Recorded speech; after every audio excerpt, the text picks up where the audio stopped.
Time for another Brennon Willard podcast from the studios of LEB TV, brought to you by Schaefer's Oil and also by a new sponsor this week, and that is New Elite Excavating. Brennan back from the diamond of the dirt tracks, the Fall Nationals at Wheatland at Lucas Oil Speedway. Man, that was a hopping place, wasn't it? It was busy for sure. I think they had 85 street stocks or something like that. Quite a few late models and a good show, fun race. Always liked the Big Buck 50. It's kind of to me, that class is a really cool class. You can innovate a little bit, and one of the few classes a guy could still build a car in his back shop and make happen. Where, the late model modified, it's a chassis built deal. And street stocks, the chassis are built, but you can come up with something on your trailing arm or come up with something on your just anywhere in your car to make innovate it a little bit and change it up. And it's not a cookie cutter deal. And there was a lot of people whining and crying about some of the things that happened, but which I think is part of I guess the good and bad of that race. But pretty awesome to watch those cars. And then the late model race was awesome. Usually is pretty good race over there, and especially that race that weekend, or that race weekend's always a good one. Pretty good night Saturday for our buddy Tony Jackson Jr. Yeah. He takes the checkered flag in the late model. Big night for him. They had a new sponsor and Miller Lite colors. I told him it's like enemy colors, right? But we're all Budweiser town here, and but anytime you can have a new sponsor, we're going to come on board with him and take them to victory lane. And it was a flow race, and I know a lot of publicity on flow already, and good for him. Daniel Hilsebeck won Friday night. That's his first late model win. Really happy for him. He was a Capital race car teammate of ours the last couple of years before we switched to Longhorn. And Daniel's a great guy and just a good race car driver, and kind of does it his own way. And man, to see him win, like everybody in the whole pit area was happy for him Friday night. He was really strong. He was good Thursday night in practice, and really, he was good. We were awesome Thursday night in practice, and then completely dialed ourselves out the rest of the weekend. But Daniel was really good Thursday night, and then he just swept the whole night Friday night, top of the board in qualifying and heat race. And we had a really good car in the B Friday night, and had a great car at the beginning of the feature, and then just got caught up.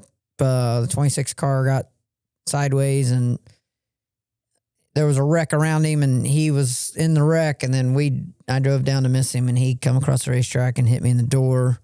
I thought we were going to be okay when we went into the corner 2 lap. Like, as soon as we went back green, we restarted on the top, and I went into 1 and 2 and on the restart, and the right front tire was getting into the fender, so I had no steering. So at that point, we were done.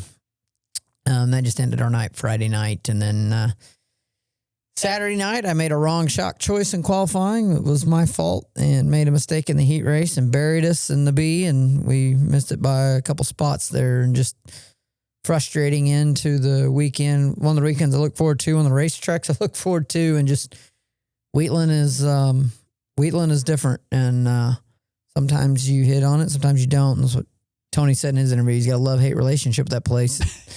You're either really, really good there, or you're really bad, and it's one of my favorite racetracks because usually we're really good there. But we were really good there in the spring, and then lost all of our speed in May and June.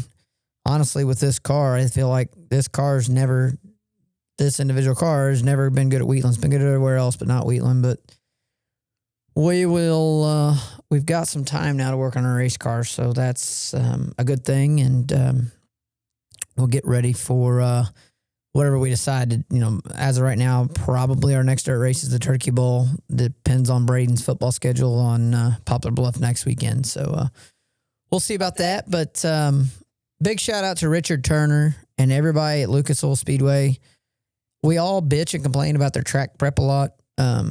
Everybody's very critical of them because they do have good equipment and they have a nice facility and they do everything. And everybody expects it to be perfect no matter what the weather conditions is. And, everybody's a track prep expert. And, man, he's done all year long. Like, that track has been perfect night in, night out, like really, really good surface for everybody to race on every night. It's not been cowboy up and rough. And you've thrown him bouquets on this show all year long. They've done a good job. Like it's, everybody's the first person to trash a racetrack when they don't do a good job. And, we've all complained about every racetrack we've been to, as a racetrack owner and promoter, they're kind of in a box because if you have it at cowboy up rough where the race car drivers are complaining and say it's a crap show, the fans might love it. Like I remember going to Wheatland one night and it was a Show Me 100 weekend a couple years ago. And the Thursday night race was just smooth as glass. Like as a racer, I'm watching, I'm like, man, it was perfect. Like we raced on it and everybody loved it, right? Well, the fans, as soon as the race was over, they were talking about how bad the race was. I'm like, this was a great race. And then I'm like, here we go. The next night, it's wide open, cowboy up, choppy, what everybody wanted to see. And it's like the drivers are all complaining. The fans are going nuts. They're like, oh, it was a great race. I'm like, we just tore up $5,000 worth of crap on everybody's race car. I'm glad you guys enjoyed it. We can't get up and walk the next day because our backs hurt so bad, but by God, it was entertaining. So that's what so the drivers are mad and the fans are happy. So you're never going to make me happy. Well, I think this year, honestly, they've done a good job. It's been racy. You can race top to bottom. You're not bouncing through holes. The finishes have been good. The races have been good. And that's all you can ask for from a race car driver's standpoint and a fan standpoint, and that's one thing. Why does Jerry Hoffman get so many race cars? Well, his racetrack is the best. And, but they've done a good job at Lucas Oil Speedway this year. So, good job to those guys. And, I told Richard, I went and saw him Saturday night. I was like, man, this is good. Like, this is a great racetrack. You could race on it top to bottom. And that's, Casey Schumann's done a good job there. And Casey's a racer. And Ben, he was a sprint car racer and then ran World of Outlaws on the late model side as a series director. So, and Casey, and I'm very biased on the street stock deal because there's a lot of people mad and butthurt over this rule deal. And I will call myself out. I'm biased because Tony's my friend and he builds the best street stocks there are. And you can't argue that anyways. Tony read the rule. I read the rule. I saw what he did. It was 100% legal per the rules. Everybody went and bitched and complained because they didn't like the fact that these cars got thrown out after the trophy dash on Saturday night or Friday night to determine where they started in the lineup. You can only DQ a car from the event that you teched them in. If Roger Penske's cars get thrown out after the race at Talladega this weekend, you can't throw them out for qualifying. Their qualifying time can't be disallowed because they got thrown out from the race. Because once they pass post tech and qualifying, that's said and done. Then you go to the next race. And that, if you're at the Daytona 500 and you go through qualifying tech and you go set on the pole for the Daytona 500, then you go out for the Gatorade duels and you try something, quote unquote, or have the same car and you get DQ'd for the duels. Doesn't matter. They can't DQ you for qualifying because they can only DQ you for the race they check, whatever they check that item. Plus, as the racetrack, you got to look at it as a racetrack side. If a guy is locked into the show, you've got time to make a change. They might put, the racer's arguments can be like, well, I didn't have that on for my heat race. I just had it on for the pole dash. I was just trying something. If I get thrown out, who cares? So and the other example would be if you blow up in the trophy, if you blow up in the pole dash or whatever they're calling it, that doesn't mean you start at the back of the B because you blew a motor. You've just blown up. You go to the back of that field. You can only be put to the back of the race you're in. So, and I think 3 days after the event, I think everybody agrees with that. It's just hard when you're in that circle. And I understand, they felt like, well, they should be thrown out from the event. Well, number one, you read the rule book. Doesn't say you couldn't do what they did. Does not say it, period. which is what makes the street stock class, in my opinion, the best class there is, because you can innovate and do things like that. So hopefully people will understand it, and if they don't, they don't. There's a race at Jerry's World in a couple of weeks, and they can go down there and go get them some down there. So it'll be fun to watch. Mentioned the surface at Lucas. Any difference preparation wise for a big late model race compared to the street stocks? Nah, the street stocks are on an asphalt takeoff tire. Literally the asphalt, same tires you'd run at I-44 in a late model. Those are the tires the street stock guys run. They just groove them. And, so it's a way different surface. Late model, you got to have so much water in the racetrack, and you just it just dries the racetrack out, and you just kill the racetrack. Where like a street stock, they don't have they got half the motor, and the tire's not near as soft and not near as aggressive, and doesn't lay down rubber like ours do. So like to get a track really good for a street stock is way different than a late model for sure, like a completely different race. And that was, if you went to like the USRA Nationals and watched that, like they had 250 cars, right? They were all like on a hard tire, on an 8-inch type tire. They all were on the USRA stock cars. A mods, B mods are all on like an 8-inch tire. Nobody's on a really wide, soft tire. So the racetrack, they've got to put way more water in it and get the water way down deeper for us in a really soft, really wide tire than they do some narrow tire that's just not building heat and not so hard it's not laying down rubber. Or we were going through tires right and left. Left rear tires really, the left rear tire wear was substantial all weekend. So, which a lot of it had to do with the hard right rear on us. So they had us on a hard right rear 4, which is a different tire roll than we normally have. Normally we'd be on like a 3. And the 4 is the hardest compound you can have on a right rear for a late model. And then a left rear 2 is the softest. So you're on the hardest tire on your right rear and the softest on your left rear. Well, to do that, you got to keep a lot of heat in your right rear to get the car to hook up. So then you're abusing your left rear. So it's it's fine. Makes for good racing, but so it really makes it tough for the people getting the racetrack ready, because they got to, account for that really soft left rear tire to just abuse the racetrack and, just really get a lot of moisture in it. Otherwise it'll dry it out really quick. Yeah. Tony Jackson took the lead, I believe, on lap number 2 and led the rest of the race. Yeah. He had to overcome a late race caution. He had a straightaway lead when that caution came out 3 to go. And then you had Chris Simpson getting ready to chew on his bumper there at the late going. And Chris, was, the cool part about Wheatland is the Jumbotron. And I used it Friday night. And when we were running in the B on Friday night, we ran Stoltz down. Like I wasn't sure I was watching my stick guy, but I wasn't quite sure the gap behind me. And I watched the Jumbotron going into 3. I'm like, if I don't see a car behind me, I know I can run whatever line I want. I ain't gonna worry about chopping nobody's nose and running.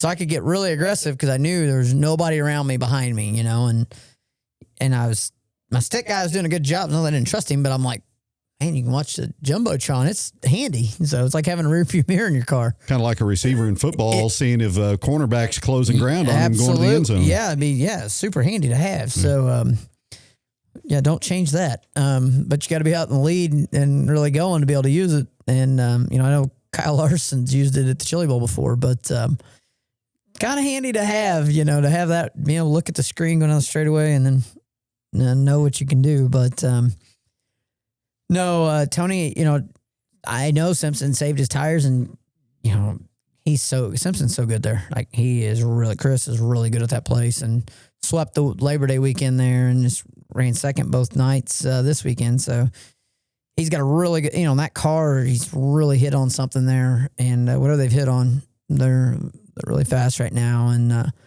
big shout out to Mason Oberkremer. We're in 3rd Saturday night, and he's been, he's a good buddy of ours and been working hard on this program and just really digging. And, we were all, felt like last year we were all on suicide watch, just sucking it up. And Mason's got to work and got his program back where he, he's running up front and contending to win races and winning some races. So, I feel like our program was really good at the end of the year last year and beginning of this year. And then something's got off on our car in the shop, and I made some mistakes, a lot of mistakes driving, and I made a completely bad shock decision on Saturday night and really cost us. But the racetrack didn't do what I thought it was going to do, and I thought it was going to have a lot more grip than it did when it timed in, and that was just that was a mistake on my end that we're 3 days after the fact. I'm still mad about it myself, right? But we will tear our race car apart and be ready to go a couple weeks.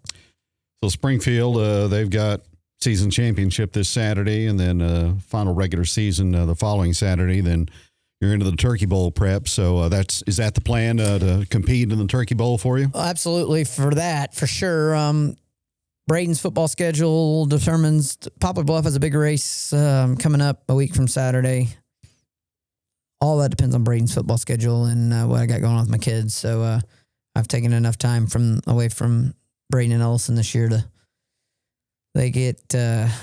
Ashley's had to deal with us being gone all the time too, and so they needed time to breathe. So we'll see what we got there.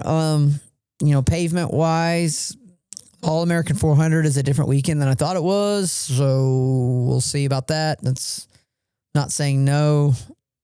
Where's that at? Nashville. So that's the weekend before the Turkey Bowl. I'm not saying yes or no there, but that is an option.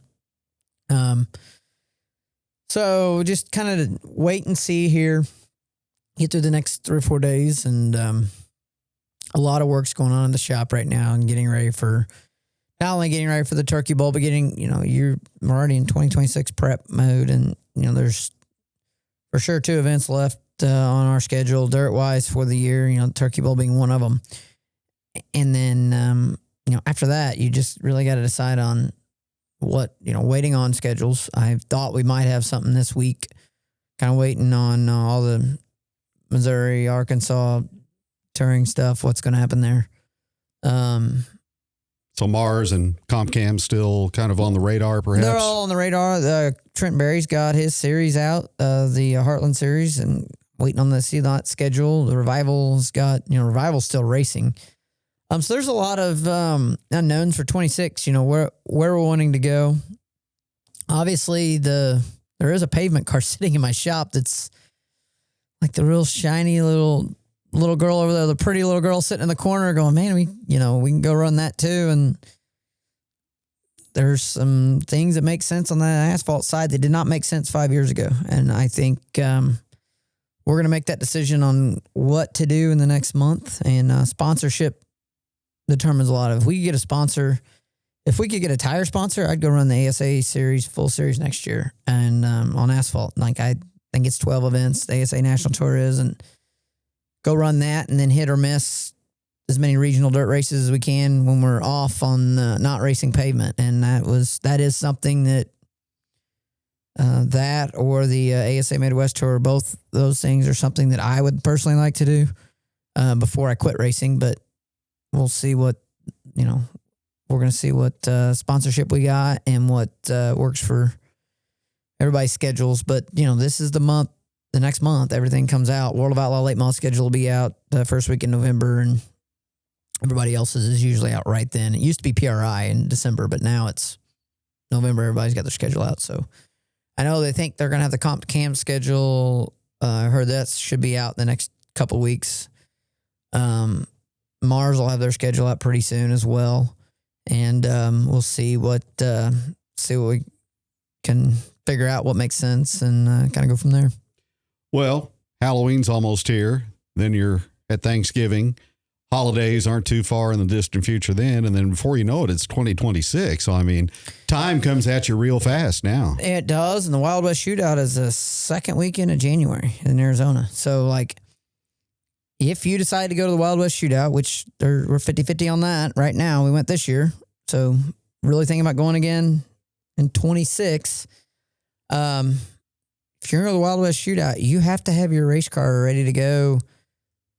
The Dome is the first weekend of December. If you race the Dome, then you've got the week after the Dome is PRI. So your guys are really going to be working during PRI if you race the Dome. And then you've got the week after PRI is the last week that you have to get all your parts and to get everything in. Because if you go to the Wild West Shootout, you lose 2 weeks of getting parts. Because we all know the week of Christmas, a lot of businesses are shut down in the week of New Year's too. And you really have to leave. Last year we had to leave, I think, New Year's Day for Vado. So like we left January 2nd for Vado. And I think it's probably about the same time that you would leave for Arizona. So it seems like you got all the time in the world, right? But you really got about 3 weeks to figure out what direction you're going to do. Speed weeks next year's changed, and we'll get more of that next week's show. But 2026 is really going to be different, I think, in a good way. And the other thing is we need an off season as a team, right? And we are our own racers, our own worst enemy. Nobody's making you go. Like if you're just running Mars, you're actually off till March, or comp or whatever. Like you're off till March. Well, none of us are that smart. Now we have the Turkey Bowl in November. And then, if Turkey Bowl gets, the other thing you're not thinking about either, we don't think about, if the Turkey Bowl gets pushed back a week for weather, then, or 2 weeks for weather, there's a chance you could be at the Turkey Bowl on Saturday, come home, wash, load up, and go to the Dome on Wednesday. So everybody's got to be on your game. Thanksgiving's in there somewhere. Yeah. So a lot of stuff going on, and the logistics and even regional racing are pretty crazy. Whether or not you're a Denny Hamlin fan, a lot of people on both sides of the fence there. 60 NASCAR victories. Incredible. That is pretty amazing, isn't it? You and I were doing a show together in 2017 when the Chase Elliott Denny Hamlin thing happened, and I had to go find it on Facebook Live archives. I'm sure I was very vocal against Denny. I've become a huge Denny Hamlin fan the last 3 years. Denny's story about how he's made it is incredible. He didn't have a lot of money. His family mortgaged their house twice to get him where he's at. I don't think you will see another driver in the next 20 years unless something changes with NASCAR. I don't think you'll see it. I don't think you'll see another driver in the next 20 years get 60 wins. I do not think you'll see that again. Now, the run that he's on right now is incredible. He's won 6 races this year. The only one that you could even think that could do that's Kyle Larson, but none of us think Kyle's going to race long enough to do it. Like, we all think Kyle's going to go sprint car racing. So it's like baseball. I mean, how many pitchers are going to get to 300? Probably none. Never again, right? No. We don't think. And especially, it's just different. Like, I watched the Dodger-Brewer game last night, which, and you got a pitcher throwing a complete game, and like, where'd that come from? Yeah, like that's unheard of anymore, right? Like, you just don't see that. And do baseball fans love or hate that? It's the same thing with racing, like, to me, that Vegas race the finish of that race was caused by a huge mistake by Ty Dillon, creates a Game 7 moment, or whatever you want to call it, in that race where Hamlin he drove around Kyle Larson on the top. With about 3 to go, he threw him over his shoulder, drove into that corner, and drove around Kyle Larson on the top. Like, nobody drives around Kyle Larson on the top. Denny Hamlin did. I hope he wins the championship this year. I really do. I don't want him. I hate that Mark Martin did not win a championship. I don't want to see Denny Hamlin retire without a championship. I just think what he's done is incredible. I think there's going to be a lot come out of the NASCAR schedule. I think we're going to have a lot to talk about in 3 weeks about that. Playoff reform, probably. For sure, reform. Like, they've already said that's going to happen. They're not going to tell it till after the season's over, which is good. I think I agree with that. I'm just so torn on that. Like, the purest part of me is like, no playoffs, but I do think you need a playoff.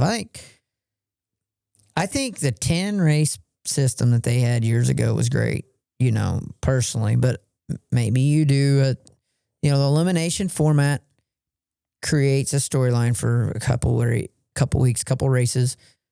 I'm okay with that if you do a 4-race ending. Right. Like, just have a 4-race ending, but don't reset the points. That way, like what Denny Hamlin did, like, the one thing they got 3 weeks to get their stuff ready for Vegas or for Phoenix now. And, as long as the Penske cars, they both had trouble Sunday, which Ryan Blaney's won the last 2 Martinsville Fall races. But if Ryan Blaney and Joey Logano aren't there, Denny Hamlin's got a really, really good chance of winning this deal, and I really hope he does. Just his dad being sick, he's won 60 races. Like, he's first ballot Hall of Famer. Just incredible the career he's had. So maybe he can get a little Michael Jordan magic and go out on top, right? Yeah, if that rubs off on you, you're in pretty good shape for sure. And he's got a hell of a mentor to help him in his corner. You know what I mean? Like, really does. I mean, there's nobody better in clutch moments than Michael Jordan. And man, to be able to lean on that guy as your buddy would be huge for sure. Good show. I guess we'll do it again next week. See you next week. All right, that'll do it for the Brennon Willard podcast today. Brought to you by New Elite Excavating and Schaefer's Oil. Once again, as always, we're 23 strong in honor of Nick Bradshaw here on the Brennon Willard podcast from the studios of LEB TV.